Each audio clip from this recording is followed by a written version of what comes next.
mpitondra fanjakana tsy mihaino no sady tsy manaja lalàna hoy ny CSS.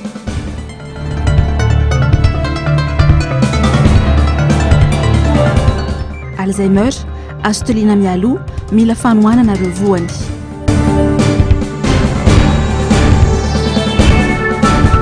Fa miravorana ny lalàna, nankaiza avokoa ireo manam-pahaizana hoy ny solombavam-bahoaka Emilien Rambosalama.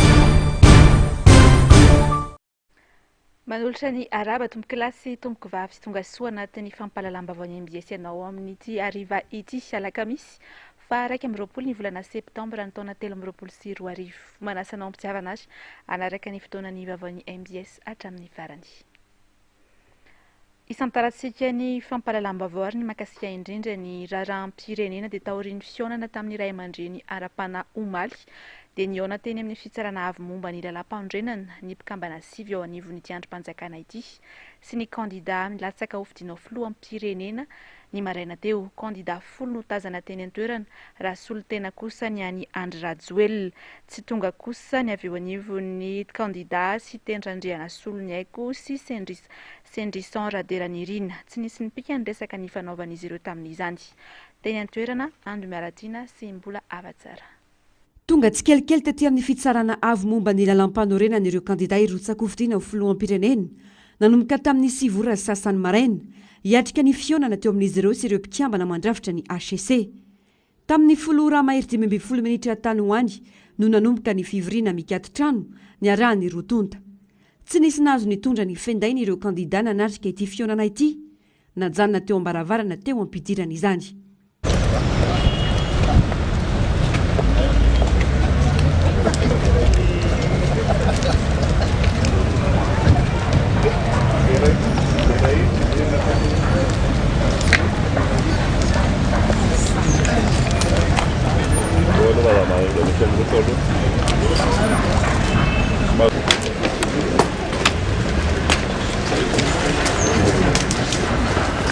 Naharitra teo amin'ny ora iray sasany ny fihaonana.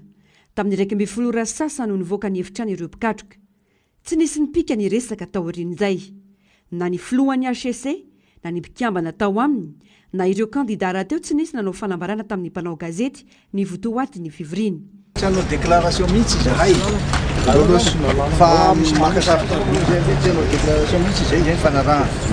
Nandeha tsara ny fivoriana, ny fampihaino ny rotonta ary toizany izany ho ny valiteny nataony kandida iray rehefa no antaniny ny mpanao gazety. Finiavana iona teo amin'ny rotonta ny nafana nanao izao dingana izao raha ny fanazavany. Tamin'ny diso manday anay izay. Azo lazaina koa hoe izy koa ny antso anay tsy manino ny toy daholo. Hoeninareo eny ihany ny toyany. Tsy afaka miteny amin'ny anaran'ilay kandida tsy tonga. Azo antoka ary heveriny maro fa nizotra mpividianana. Ny resaka zom-pirenena malagasy sy ireo didina voaka ny HCC farany no votoaty ny andihevitra natao androany. Tazana teny an-toerana avokoa ny maro anisa tamin'ireo kandida nirotsaka ho vidiana ho filoham-pirenena. Kandida 3 tsy tonga nanatrika ity fihaonana ity dia isiteny Randriana Soloniaiko, Sendrison Raderanirina izay tsy nahatonga soloteny. Ny loholona Tsiebo Malio kosa no solotena ny Andry Rajoelina. Ny 12 septambra lasa teo no efa nanomanana ity fihaonana ny HCC sy ireo kandida ity saingy tsy raikitra tamin'ny ora farany izany ka izao natao androany izao. Ankoatra ny HCC, ny fianakavim-be iray isam-pirenena dia efa nihaona tamin'ny FFK ihany koa ireto kandida ireto omaly. Tsy nisy nivoaka ihany koa ny vokatra izay fihaonana izay. Mbola isy ny fanambarana sy fampahafantarana ny votoatin'ireo fihaonana ireo amin'ny fotoana mahampety izany ho hiatran'ny fanazavana. Andrasan'ny olom-pirenena sy mpanara-baovao fatratra ny andindiny ireo fifampidiniana isan-tsokajiny ireo. Eo amin'izay lafim-baovao izay hatrany azy dia efa tonga saina ny rehetra manoloana ny fandikan-dalàna ataon'ny fitsarana avy momba ny lalam-pandrenana sy ny fanosihosena ny lalàna velona ho ny solombavam-bahoaka ny Madagasikara voafidy tao Antananarivo Antsimondrano Alain Ratsimbazavy. Lasa mpamorona lalàna indray ny HCC fa tsy mpanara-maso ny fanajana ny lalàna ho kosa ny avy amin'ny antoko vahoaka miraina ny Vamy Alphonse Rakotondrainibe ka izany no mahatonga ny firenena tahaka izao. Avitra Solondraibe, Sitrakandria Malala, Mathieu Princy. Dika mitovy amin'ny fitsarana avy momba ny lalam-pandrenana teo aloha fantatra tamin'ilay hoe azo raisina fa tsy mitombona ny HCC mijoro ankehitriny. Miray petsapetsa amin'ny fandikan-dalàna samihafa fanetry be ny firenena ary miantsy sy ny savorovory eto amin'ny firenena. Le haute cour constitutionnelle natao andamina ny resaka momba ny lalàna, zany hoe anjara ny mijery hoe tombona marina ve le lalàna sa tsy mitombona marina le lalàna, fa tsy mamorona lalàna. Amin'izao fotoana izao ny haute cour constitutionnelle nge mamorona lalàna efa hitantsika tsara zany ny fitombenany zany hoe azo raisina fa tsy mitombona. De jereo tsara fa io terme io mbola nampiasainy ny amin'izao fotoana izao ihany koa. Averiko ihany fa ny ACC taloha dia ACC amin'izao fotoana izao, ary Qutoarsoa Jean Florent Eric no anaran'io amin'izao fotoana izao, satria le taloha ireo no nitambatra ho iray. Maneho ny fahasahiny mijoro ny rehetra amin'ny fanambarana samihafa mivoaka. Mila tonga saina ary mila milefitra ny governemanta sy ny mpitondra izay mini manao be marenina. Proof zany fa malagasy rehetra dia efa vonona ny joro amin'ny fametrahana ny fahamarinana sy ny rariny. Noho izany dia manao antso zay amin'ireo mbola midongy seza amin'izao fotoana izao tsy mifanaraka amin'ny lalàna mba hametra-pialana, satria tsy mendrika ho an'ny malagasy raha n'izao zavatra misy iainana amin'izao fotoana izao mifandikana lalàna maro izay tsy hita pesipeseny na tsy nisy teto amin'ny firenena hatr'izay no hitantsika amin'izao fotoana izao. Olona nefa nolalovan'ny firenena ary nitarika tamin'ny etsi-bahoaka ny fanamafizan-tsofina toy izao ataon'ny mpitondra izao. Adino ny fiainona ny taraina ny vahoaka fa ny fitiavakely no mibahana ka antony mahatonga ny toedra raha mafana ankehitriny. Politika izay hatrany dia toa mahagaga ny fahanginany manam-pahaizana sy ny avaram-pianarana eto Madagasikara manoloana izao zava-misy izao ny solombavam-bahoaka ny Madagasikara voafito amin'ny boriboritany faefatra Emilia Rambosalama androany. Zary fitaovana amin'ny tenan'ny firenena hoy izy ny fananany fitsarana avo momba ny lalam-pandrenana ny fahefana amoaka didy tsy azo ivalozana. Tany misy lalàna nefa i Madagasikara ka tokony samy anao ny asany araka ny lalàna ny rehetra mba tsy sy ny korontana eto hoy hatrany ity solombavam-bahoaka ity. Tatibavaony Ramanomenjanary sy Andry Rakotomalala. Didy mirefarefa amin'ny tany no ataony fitsarana avo momba lalam-pandrenana eto amintsika hoy ny solombavam-bahoaka Emilia Rambosalama manoloana ilay fampitam-baovao navoaky ny HCC. Nambarany fitsarana avo mantsy ao anatin'ny filazana mivoaka io fa miato ny tetikasa anongana nampiatonany Prime Ministra sy ny governemanta amin'ny asany. Andraikitra omena lalam-pandrenana ny solombavam-bahoaka nefa izany ary mbola tsy tapitra ny fepitopiasan'izy ireo koa manana fahefana anao izany asa izany ny deputé rehefa hita fa tsy avaolana ny governemanta hoy ny deputé Rambosalama.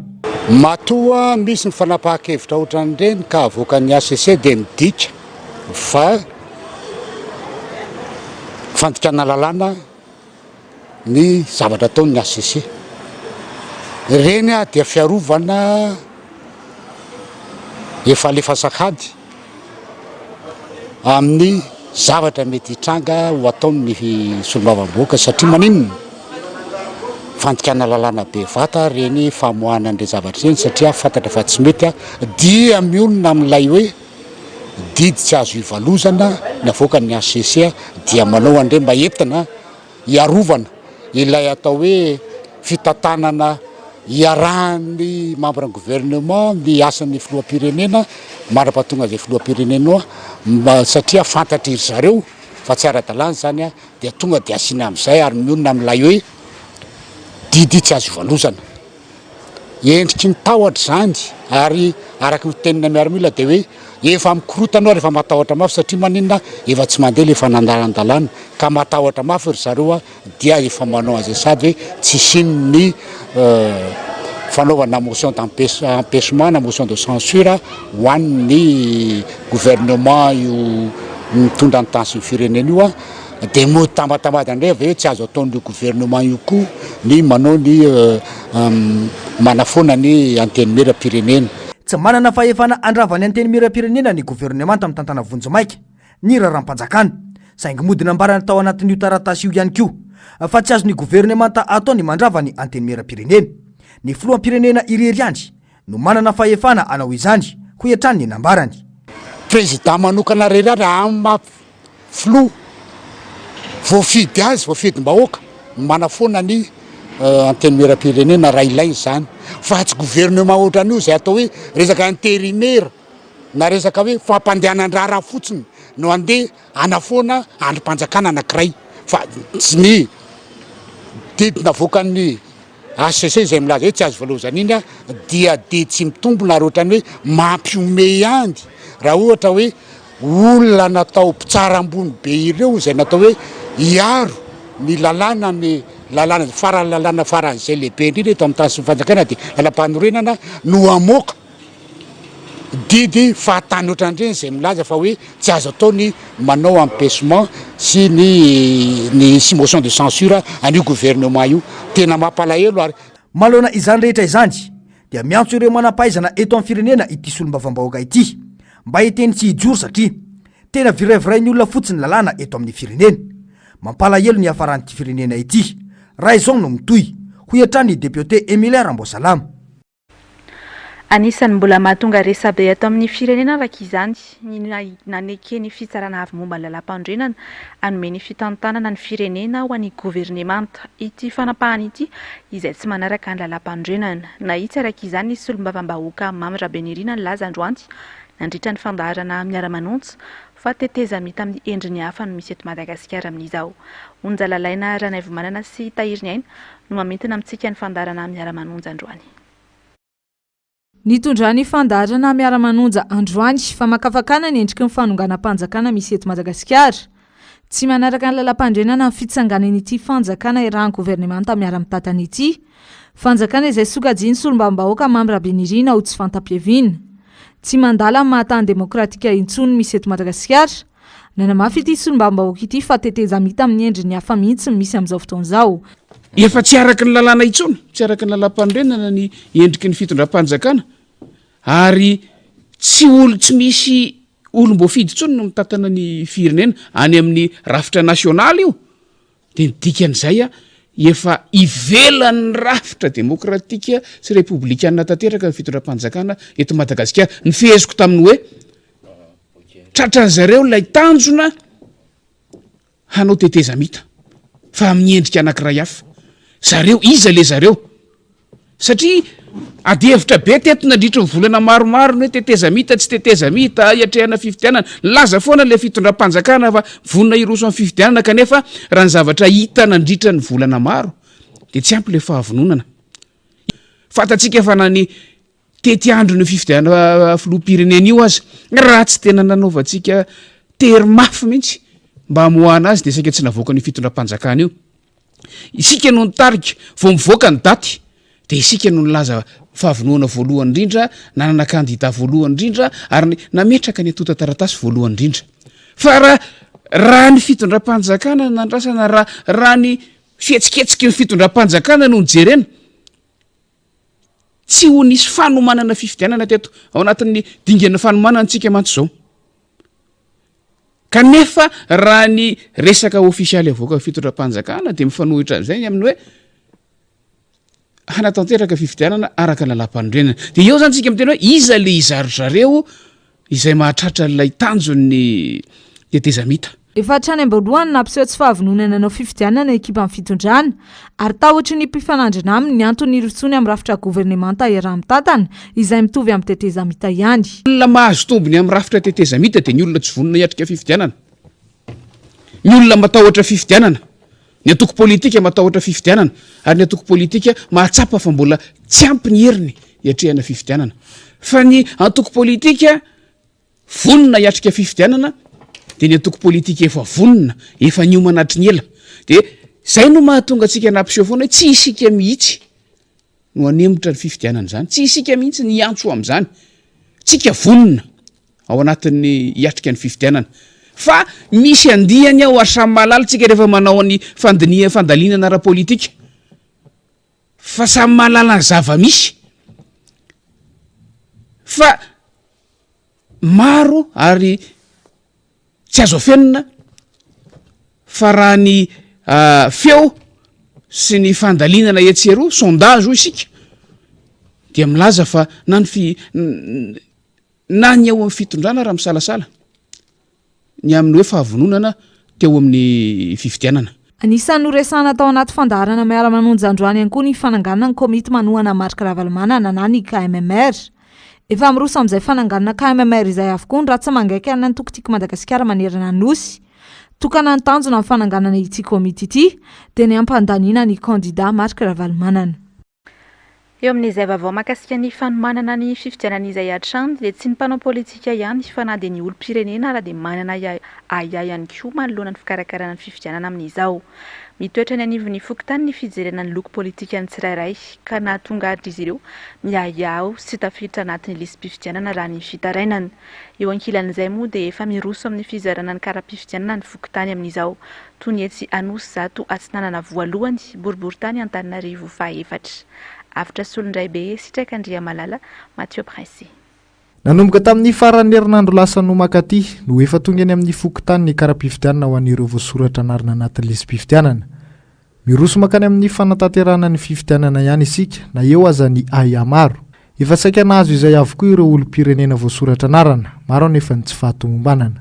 Misoratra anarana ho firaisana fahaefatra izay. Efatra izay ny ao an-trano tsy mbola nisy nahazo. Nefa fahasoratra tao amin'ny seny tao amin'ny fokontany. Fa fahalalana ihany zany satria ao an-tanàna samy mifankafantatra ihany zany ny mpitondra sy ny olona dia hoe toy ny miomba tsy miomba ny fanjakana zany fa mpanohitra raha azo ilazana azy dia mbola tsy nahazo zay hatreto. Zay zany ny zavatra hitanay zany hoe tsara dalàna le fikarakarana ny listim-pifidianana. Mampiahy anay dia izao hoe ny mpikarakara ny fifidianana toko dia ao amin'ny mpitondra fanjakana daholo. Dia nao ezaka zany zakay hifidy miahy azy zay satria avady mety ho avady zareo. Ny voka-pifidianana satria anazy daholo ny seny, anazy daholo ny ACC, anazy daholo ny fokontany hatrany amin'ny président fokontany mbola anazy. Fa nisy fanamarinana taminay fa mbola tsy tonga ny anay ny kara-pifidianana. Ny kapobeany aloha izao dia mbola tsy dia tena mbola arako tsara satria mbola manala sala mbola manala sala. Efa nahazo kara-pifidianana izany amin'izay satria izay efa nanamarina ny aloha teny amin'ny fokontany talohan'ny efa nisy fanentanana iny zany dia efa nanamarina an'izay teny izay dia tsisy diso. Dia resaka fanomanana moa zany ty amin'ny resaka fifidianana tsy dia mbola hitako hoe manahoana mahakasika an'izay satria raha anay ny mba voatra moa zany dia hoe amin'ny na ny daty amin'ny fifidianana mbola tsy dia fantatra loatra ny mikasika an'izay. Ho an'ny eto amin'ny fokontany Anosy Zato Atsinanana voaloha ao anatin'ny boriboritany fahaefatra ny sabotsy teo no nalaina teny anivon'ny distrika ireo karatra ary nanomboka nozaray nisa tokantrano izany omaly. Ny tombo iray nisan'ny birao fandatsaham-bato izany hoe lasa 12 raha 12 izany teo aloha. Manodidina ny 7,000 eo ny olom-pirenena anaty listim-pifidianana mitsinjara anatin'ny sekteur enina. Raha ny eto amin'ny fokontany eto Anosy Zato aloha zany dia nenay ny afisazana natao sy misy vomeran'ny fandriampahalemana ny manentana isan-tsany mba hasivo olona mijanona anankiray mba afaka mandray an'le ny kara-pifidianana mba ahafahan'le ankizy mizara lezy koa ka raha tena sanatsitsy sasany an-tsany izy sy afaka mandray atỳ amin'ny fokotany zay sabotsy sy lahady. Misy anankiray ohatsy ity zany zao dia ao daholo ihany le karine kara-pifidianana zany hoe feno tsiampy tsy mihoatra tsy latsaka fa tena juste raha sanatsy izy misoratra anarana manana le takelaka mavomavo nefa tsy tafiditra atao anatin'ny listim-pifidianana dia maka procuration eny amin'ny tribonaly ahafahany mifidy. Resaka mandeha ny rehetra eny ny tokony hanadovana ny tokotany ilalaovana mialohan'ny hidirana amin'ny fanatanterahana ny fifidianana. Mila mandray fanapahan-kevitra araka izany eo amin'ny fitondrana indrindra ireo rafitra mikarakara ny fifidianana hisorohana ny mety hokorotana dian'izao. Efa ao anatin'ny fizarana ny kara-pifidianana ihany koa ny amin'ny fokontany Manarotsoa Atsinanana amin'izao fotoana izao ary nambara ny lehibe fokontany fa zo sy adidy ary miantoka ny 5 taona manaraka ho avy eo ny safidy ny 7 Novambra manaraka eo. Miantso ny olom-pirenena rehetra ihany koa tsy hanao atsirambina izany ny lehibe fokontany ao Manarotsoa Atsinanana. Germano Menjanahary, Andra Kotomalala. Efa tonga eny anivon'ny biro-pokotany ireo kara-pifidianana miisa 1,730 izay mifanaraka amin'ny isan'ny mpifidy voasoratra anarana ao amin'ny fokontany Manarotsoa Atsinanana. Ny 1,700 ireo kara-pifidianana no efa tonga eny am-pelantanana ireo olom-pirenena feno taona mananjoa hifidy raha ny fanazavana. Zosy adidin'ny olom-pirenena rehetra mananjoa amin'izany ny mandatsabato sy mifidy izay everiny fa mendrika hitondrany Madagasikara ao anatin'ny 5 taona ho avy amin'ny 7 volana Novambra io. Koa tsy maintsy atao ny fomba azahoany ireo olom-pirenena ny kara-pifidianana ho hiatrany ny nambarany lehibe pokotany. Dia ny fomba fandaminanay azy moa zany efa tsinjarainay natao parlo zany le izy dia ahafahana mba tsy dia milahatra be aloha fa vetivety ny fomba izarana azy. Ny mpifidy eto amin'ny Fokontany Manatsoatrinanana dia 2,7 sy 3,000 eo amin'ny 4,300 tokantrano. Manana andraikitra analany aiai ny vahoaka mahalona ny savorovory miseho ankehitriny ny tompony andraikitra eny fotony ho hiatrany ny fanazavana. Betsaka ireo olom-pirenena no milaza fa mitovy ihany na hifidy na tsia. Mila esorona ao an-tsaina nefa izany fomba fijery izany. Aketo aloha zany ohatrany nanoratra anarana daholo zany ny olona. Fa zay moa miezaka manentana foana zany satria mety misy sasany manana eritreritra le hoe mitovy ihany zao hoe zay leo ohatra zay. Fa anjaranay zany no manentana an'le olona zoanao no mifidy dia manandanja lehibe ny vatonao anankiray iny amin'izay olona zay safidinao zany manandanja lehibe zany iny ka dia mandana mifidy dia mandray an'le kara-pifidianana daholo ny zareo hatreto. 2,7 hatreto no tsy mbola nazo ny kara-pifidianana ho an'ity Fokontany ity.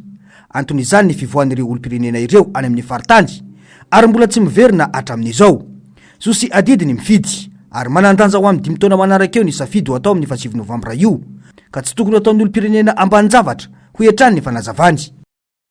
Ny vaovao eny anivo ny fampianarana ambony kosa indray ary no anoizantsika ny fampahalalam-baovao dia ny lalàna sy ny zoamaka sy ny mpampianatra mihitsy no voaitsakitsaka sy tsy hajan'ny mpitondra fanjakana ka mampitarazoka sy mampikatso ny fampianarana ambony hoy ny avy eo anivon'ny CSS androany. Tompon'antoka feno amin'ny fikatsoan'ny fampianarana araka izany ny fanjakana. Nanamafy hatrany ny CSS fa tsy hemitra amin'ny fitakiny ary anohy ny fitokonana raha tsy mivany olana. Ando miaratina mbola hava-tsara. Manao be marenina manoloana ny olana sedran'ireo mpampianatra mpikaroka sy mpikaroka mpampianatra ary ny olana fohy be pikaroana ara-tsiansa ny fitondrana fohy be. Ny filan-kevitry ny minisitra Omaly no noheverin'ireo mpampianatra fa haman'ny olana saingy nandamoka izany. Tsy nisy resaka ny momba azy ireo fa nitsakitsahana ny zomamanka sy ny mpampianatra no ataony ny fitondrana indrindra moa ny tsy fanajana lalàna velona. Tandalantsika verimberina foana izy nefa tsy manaja andreo décret anaky 5 mikasika an'izay izy dia mikasika koa ny reclassement io koa zany dia mbola le zoa ihany koa hoe tsy fanajana le zoan'le mpampianatra averina ihany le hoe zoa makasy ny mpampianatra anatin'le décret anaky 5 izay tsy hajaina mihitsy ny fanatavana le izy dia mikasika ny allocation manakaraka an'izay zany averika ihany le recrutement zany hoe io dia zavatra tena azo lazaina fa manimba ny fampianarana aty amin'ny université io recrutement io zany. Tsy resa-bola ihany fa marobe ireo olana mila vahany izay efa nanaovan'izy ireo antso herinandro maromaro zao. Nialatsiny tamin'ny mpianatra ny CSS manoloana ny fanajanonana ny asa saingy nilaza ny tsy lefitra raha tsy voavany olana izany hoe mitoy ny fitokonana tsy misy fampianarana mandeha. Ny mpianatra tena hoe mialatsiny izahay raha ohatra ka mbola mitokony ohatran'izao hoe tsy mampianatra satria tsy mihaino ny tompona andraikitra eto amin'ity tany sy ny firenena ity tsy manaja ny lalàna ny mpitondra amin'izao fotoan'izao.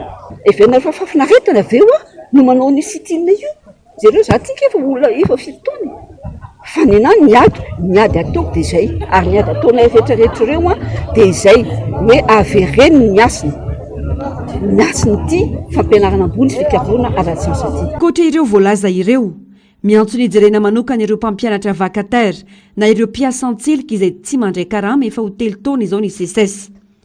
Tsy vanina ho izy ireo ny fampianarana raha tsy misy ny vacataire ka tokony homena ny lanjany. Tondron'ny CSS ho tompon'antoka amin'ny zava-misy ny fitondram-panjakana. Mampametra-panontaniana tokoa hoe tena tsy misy lanjany ho an'ny fanjakana tokoa ve ny sihatry ny fampianarana? Tsy hoe ny vola no tsy misy raha dinihana satria vao tsy ela no nisy taratasy nivoaka tamin'ny tamazotra an-tserasera momba ny tambi-karaman'ireo mpitandro ny filaminana nandritra ny lalao nosy izay mitentina 2 tapitrisa ary mahery. Ho an'ny mpanara-baovao anefa dia tafiditra anatin'ny asan-davanandro ny fitandrona ny filaminana kanefa nanokanana teti-bola manokana ary mompiampana izy ireo tao anatin'ny 7 andro. Raha taony kady tsotsotra dia manodidina ny 5,2 isan'andro isam-batan'olona no azon'ireo mpitandro filaminana misy 7,704. Lafomba vao afatanteraka dia nanolotra solosaina miisa 7 ho an'ny Bureau ny fitsarana arabola eto Madagasikara ny gouvernemanta amerikanina amin'ny anaran'ny vahoaka amerikanina sy amin'ny alalan'ny sampandrara amerikanina misana ny fampandrosoana iraisam-pirenena na ny USAID.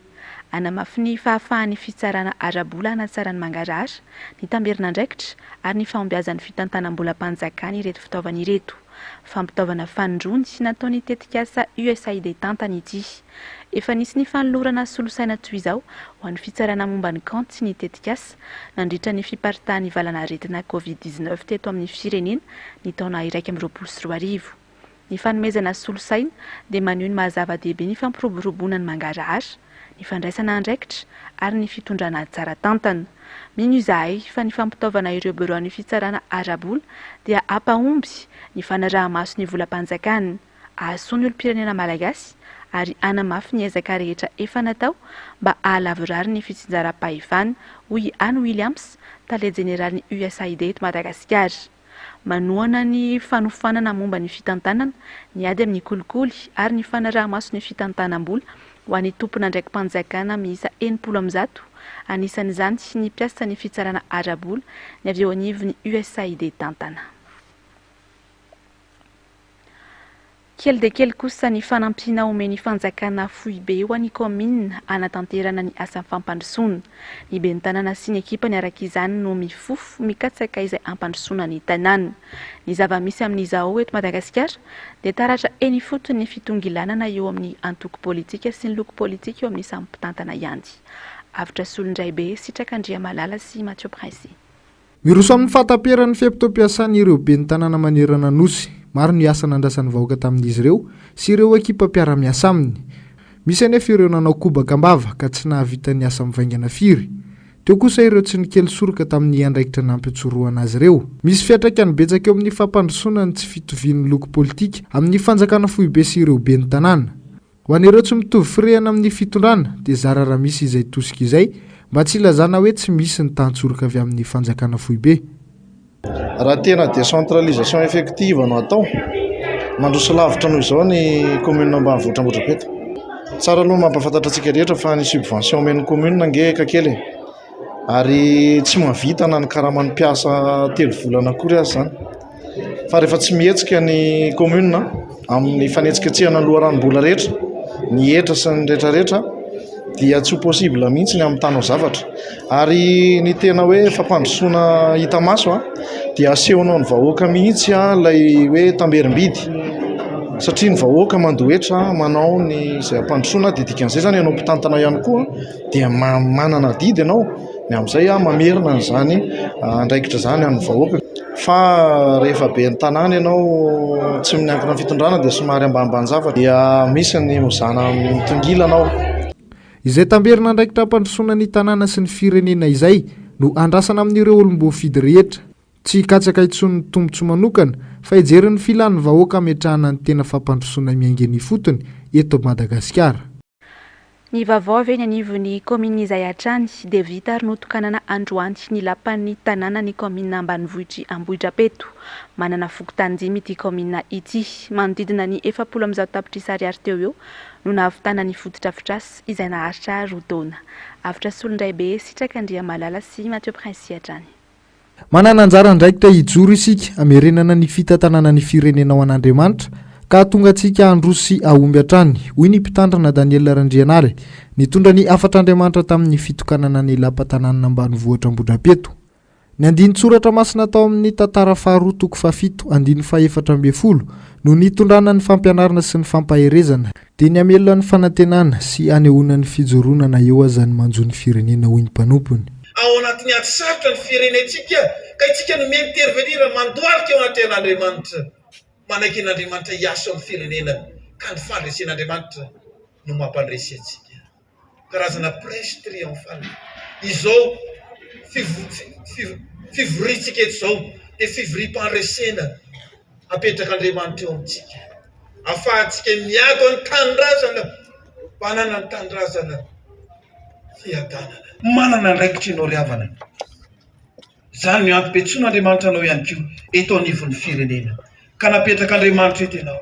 mba hahatonga anao ho olo-mbo fitin'andriamanitra tompona ndraikitra ny amin'ny firenena izay fanametrahany tompo anao ary tsy ny amin'ny commune Ambohidrapety any fa ny amin'ny firenetsika izay niantsoan'andriamanitra atsika riavana. Ankilan'izay takina ny fangaraharaana amin'ny fintantanana hoy ny solombavam-bahoaka Natsimbrano avy amin'ny atokotiko Madagasikara raha tiana ny ampandroso. Nisy fotoana nandray fanapahan-kevitra ny gouvernemanta fa hozaraina motony be ny tanàna rehetra nahagaga fa ho anay tato anatin'ny district Antananarivo Atsimbrano be ny tanàna tiako Madagasikara rehetra dia tsy manahazo an'izany moto izany.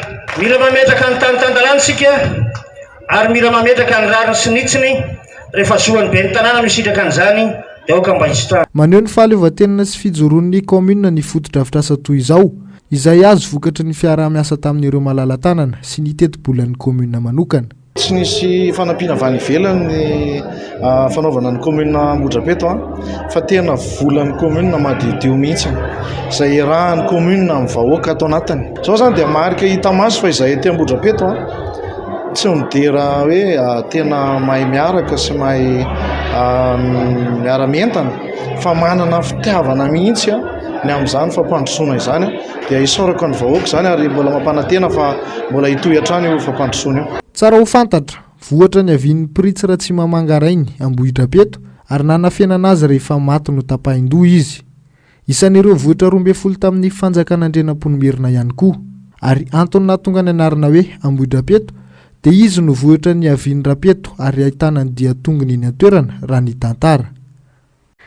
Nampahafantarina tamin'ny fomba ofisialy androany tesy amin'ny fibetoerany etsy namontana kosa ny komity manohana ny marika Ravalomanana na ny KMMR ho an'ny boriboritany fahefatra. Misokatra ho an'ny olona vondron'olona fikambanana sy antoko politika rehetra izay resy lahatra amin'ny kandida Ravalomanana ity vovonany ity raha nambaran'izy ireo. Manana andraikitra feno ihany koa amin'ny fampandanina ny kandida laharana 5 ny birao sy ny mpikambana ao amin'ny KMMR ho iatra ny fanazavana. Jarmano Menjanary, Andra Kotomalala. Mazava ny tanjona dia ny fampandanina ny kandida laharana 5 ao amin'ny bileta tokana dia ny kandida marika Ravalomanana amin'ny fifidianan'io hoy ny KMMR ao amin'ny boriboritany fahefatra. Nampahafantarina tamin'ny fomba ofisialy androany ny fijoroan'ity vovonana mpanohana ny kandida laharana 5 ity izay manana ny foibe toerany etsy namotana. Resy lahatra izahay fa tsy misy afa-tsy ny mamplusa ihany no afaka hanavitra ity firenena ity izay ao anatin'ny lavaky ny fahantrana amin'izao fotoana. Satria resy lahatra izahay fa ny vinam-piarahamonina atolony na ny mamplusy no ahafahana manavitra ity firenena ity. Ka eto izahay dia miantso voalohany sahia manarina fa potika tanteraka ny firenena mahantra ny vahoaka malagasy dia mbola ho ararotina ho vidiana amin'ny tolotolotra isan-karazany indray ve ny safidiny ka hanampiana maso azy mba androbana ny latsabatony. Faharoa, raiso ny andraikitra miaraka amin'ny vahoaka ao amin'ny boriboritany fahefatra mba hanangana firenena vanina amin'ny fanaraha-maso ny zotra mpifidianana rehetra iarovana ny safidim-bahoaka. Miomana hifidy ary manentana ny olom-pirenena rehetra anokatra ny masony sy ny feon'ny feritreretany manoloana ny zava-misy eto amin'ny firenena satria tsy misy dikany ny ezaka rehetra natao tamin'izay raha tsy mandeha mandatsabato isika rehetra.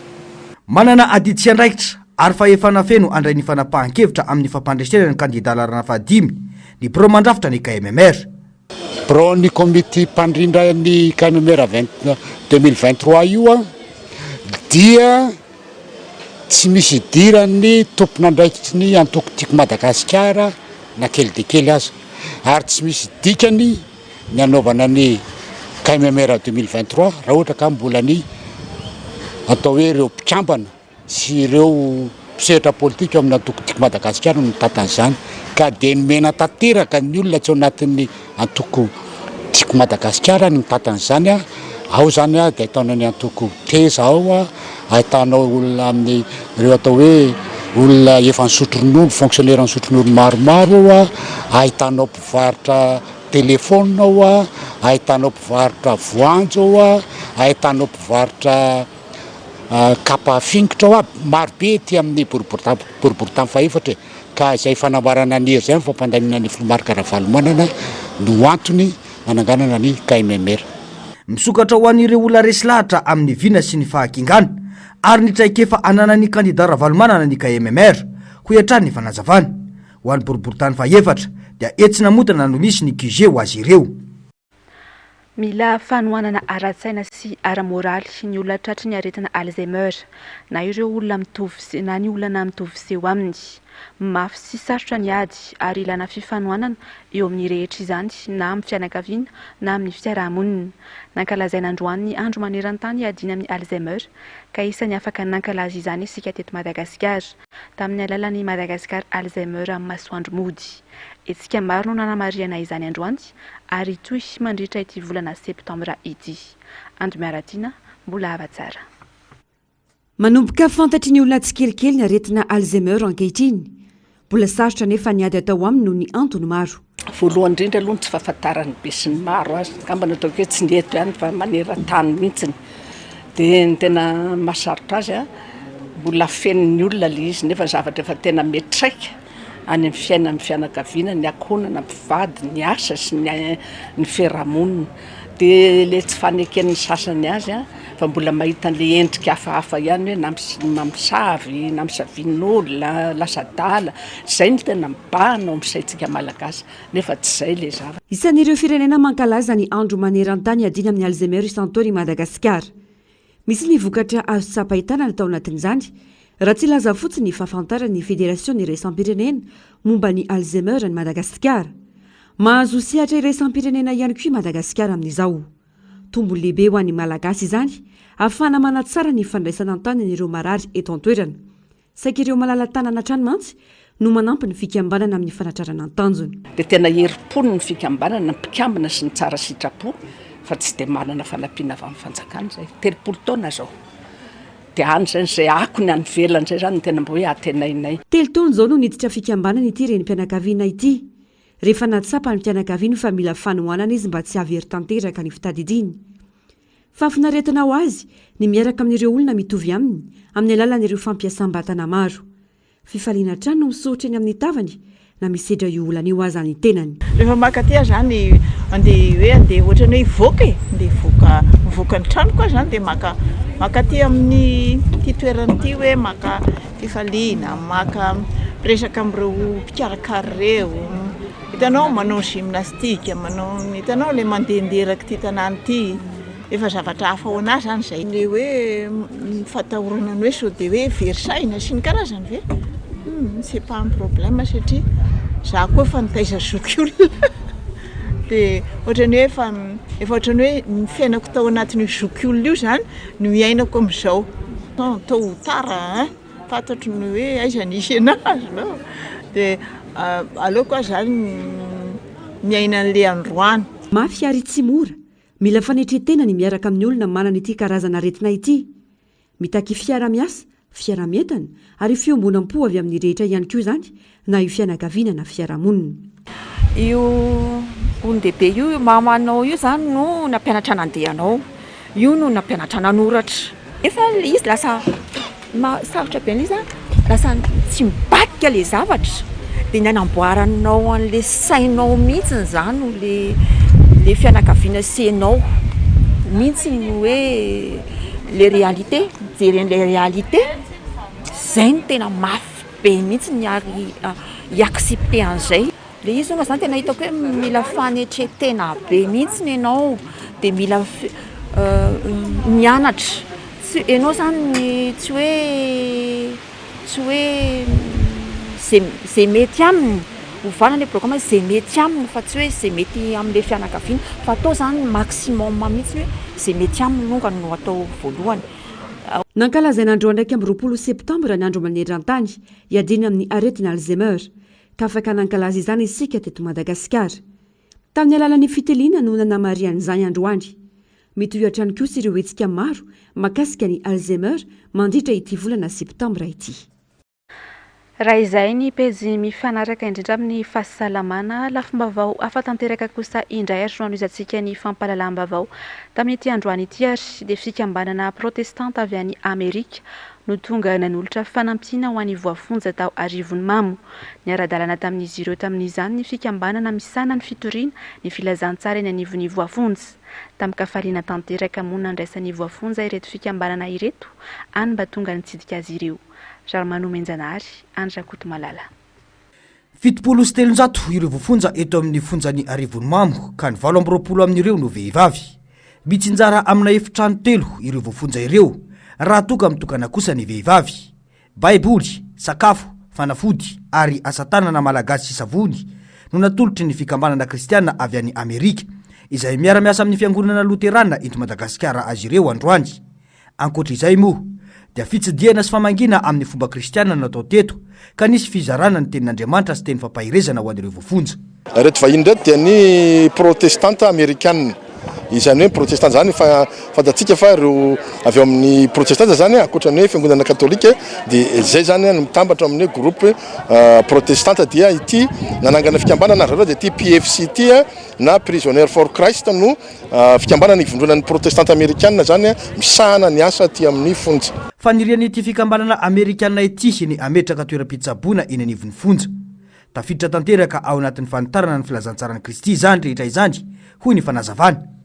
When Jesus came to this earth, he healed physically and spiritually.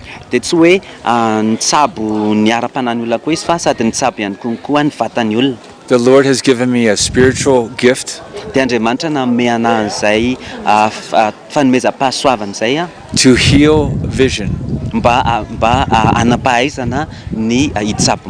If there are prisoners in need, I would like to help them for the glory of Jesus Christ. Fonja misa fito no anaovana etsika tahaka izao raha ny fanazavana trany. Ankoatra izay dia misy ihany koa ny fampifanana fitoriana filazantsara ho an'ireo voafonja eto amintsika. Ya ny natonga an'le fifidianana an'le fonja moa mety tsy voalazany zareo teo koa fa izy ireo dia manam-pahaizana manokana amin'ny fampianarana ny fitorianan'ny filazantsara ty amin'ny fonja. Dia zany hoe amme fampianarana sy fampifanana ireo volontaire tsika malagasy ihany koa zany izy indrindra amin'ny fiangonana Luterana ka ana fianaratsoa no atao io fampifanana io. Misy conférence internationale kely zany atao ana fianaratsoa dia ny prison makany amin'ny lalan'ny fianaratsoa iny zany ireo fito izay vanginy eo ankoatra ny Arivony Mamo sy ny Atanimora. Zay natonga le fisafidianana le toerana satria ana fianaratsoa natao dia lalana rehetra makany fianaratsoa zany dia anaovana notrao daholo. Zava-dehibe ho anao ny fiaraha-miasa tahaka izao hoy ny fanazavana nentin'ireo tompon'andraikitra eo anivon'ny fiangonana Luterana malagasy misana ny fanapariana ny filazantsara ho an'ny voafonja. Tsy vao androany no nisy ny etsika toy izao fa fitohizan'ny asa ho fitorinan'ny vaovao mahafaly hatramin'izay ity natao androany ity teto amin'ny fonjany Arivony Mamo. Tsetsatsetsat tsy aritra nandritra ny fandalovana teto dia mangahazo rovilany be no nandrahoany ireo mpikarakara sakafo teto. Misy voamiera manokana misahana ny fandrahoana raha ny fanazavana. Misy ihany koa ny lehibe isaky ny efitrano ary tompon'andraikitra ho an'ny chapelle.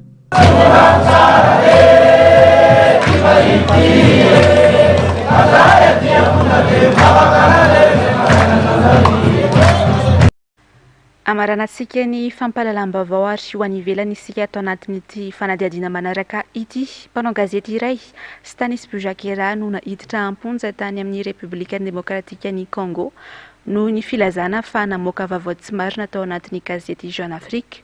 Lahatsoratra mahakasika ny nahafatesan'ny ministra iray nivoaka tao amin'ity gazety ity ny faran'ny volana Aogositra lasa teo no nolazain'ny tompon'andraikitra any an-toerana fa tsy marina.